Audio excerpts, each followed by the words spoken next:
सुकून से आप भी मेरी बात सुनिए। जी सर। पाकिस्तान का मफाद मद्देनज़र रखते हुए हमें मिलजुल कर चलना भी पड़ता है। इलेक्शन में सियासी मुखालफत होती है, सियासी बयानात होते हैं, और जब आप अल्लाह ताला आपको इक़्तिदार देता है तो मुल्की मामलात को मद्देनज़र रखते हैं। ये नहीं है कि आप एक दूसरे को गोलियाँ मार दें। लिहाजा ये चीज़ें जो फैक्ट्स हैं, जो किसी ने गलत काम किए हैं, अदालतों के दरवाजे हैं, चीज़ें अदालतें डिसाइड करती हैं, वो पॉलिटिकल पार्टीज़ नहीं डिसाइड करती। पॉलिटिकल पार्टी जिसको अल्लाह इक़्तिदार देता है वो पाकिस्तान के मुस्तक़बिल के लिए उनको सब कुछ साथ लेकर चलता है। सर शेर अफजल मरवत साहब को जानते हैं? सर शेर अफजल मरवत साहब को जानते हैं आप?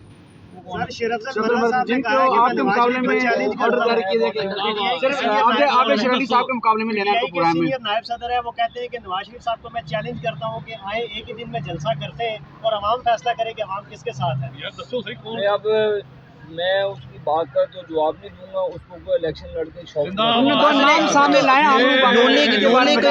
तनकीद कर रहे थे, एक दो आंगड़ू बांगड़ू हैं, पता नहीं क्या है कि बंदे नहीं निकाल रहे, कोई जलसा नहीं है उनकी तरफ से। एक आंगड़ू अडयाला जेल में, दूसरे बांगड़ू सारे बांगड़ू। और वो सर अल्लाह सा वर्कर बड़ी आवाम निकाल रहा है कि पीछे में आपको निकालने जा रहे हैं। हुकूमत वाकई आपको मिल रही है, अगर मिल रही है आपको हुकूमत या आप इक़्तिदार में आ रहे हैं तो नवाज शरीफ साहब मीनार पाकिस्तान के बाद उन्होंने कोई जलसा नहीं किया। देखिए मियां नवाज शरीफ साहब अभी पार्लियामानी बोर्ड की मीटिंग चेयर करते हैं, सुबह 9 बजे से लेकर 5-6 बजे तक होती हैं। टिकटों के मामले सॉर्टेड होंगे, इलेक्शन शेड्यूल का ऐलान आएगा तो इंशाअल्लाह ताला नवाज शरीफ साहब की क़यादत में पूरी मुस्लिम लीग नून ऑन रोड होगी। और रही बात अदालतों की, हमारे साथ तो पिछले कई दहाइयों से 99 से ऑनवर्ड हमारे साथ जुल्म और ज़्यादती हुई। सालों साल जेलों में बंद रही हमारी लीडरशिप, अपनी बेटियों का हाथ पकड़ के अदालतों के चक्कर लगाती रही, तो हम नाइंसाफ़ी तो हमारे साथ हुई है। जज अरशद मलिक से लेकर तमाम जो वो बयानात जस्टिस सदीकी का जिसमें 2 साल की मेहनत ज़ाया ना होने की बात की गई, हम तो हर जगह मजलूम साबित हो रहे हैं। तो जो जुल्म हमारे साथ रवा रखा है, हमने उस वक्त भी शिकवा नहीं लाए। तो आज अदालत उज़्मा के बाहर भी खड़े हैं, नवाज शरीफ साहब खुद तशरीफ़ लाते हैं। हम यकीन रखते हैं कि इंशाअल्लाह ताला इंसाफ होगा, हक़ की फ़तह होगी, नवाज शरीफ की फ़तह होगी। और जब भी जो ही इलेक्शन शेड्यूल का ऐलान आएगा, हमारे जो पार्लियामानी बोर्ड के इजलास हैं उसकी सदारत नवाज शरीफ साहब 36 रुकनी कमेटी के साथ वो खुद करते हैं, खुद हेयरिंग करते हैं, कि कारकुन की बात सुनते हैं।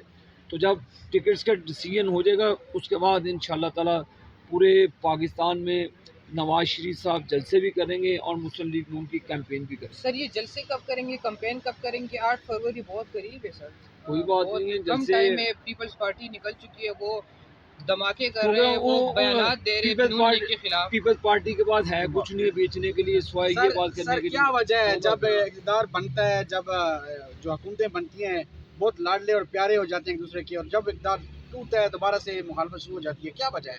देखिए जी, रवायती हरीफ है, हमने हमेशा पाकिस्तान पीपल्स पार्टी के ख़िलाफ़ इलेक्शन लड़ा है।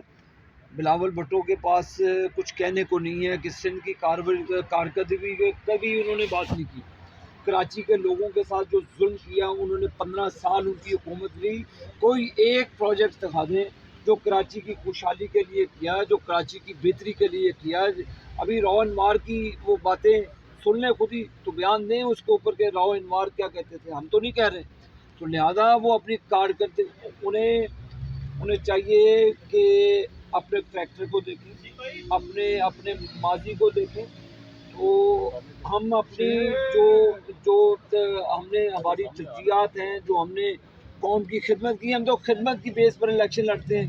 बिलावल भुट्टो नैरेटिव बिल्ड करने की कोशिश कर रहे हैं तो वो कामयाब नहीं होगा। बनाने की जरूरत पड़ती है तो फिर पीपल्स पार्टी और नून लीग को एक दूसरे की साथ की जरूरत पड़ेगी, फिर इन बयानात का क्या करेंगे आप? मैंने तो आपको पहले कहा कि हमने कोई ऐसी फायरिंग नहीं की, तो वो रोज़ ही फायरिंग करते हैं हमसे।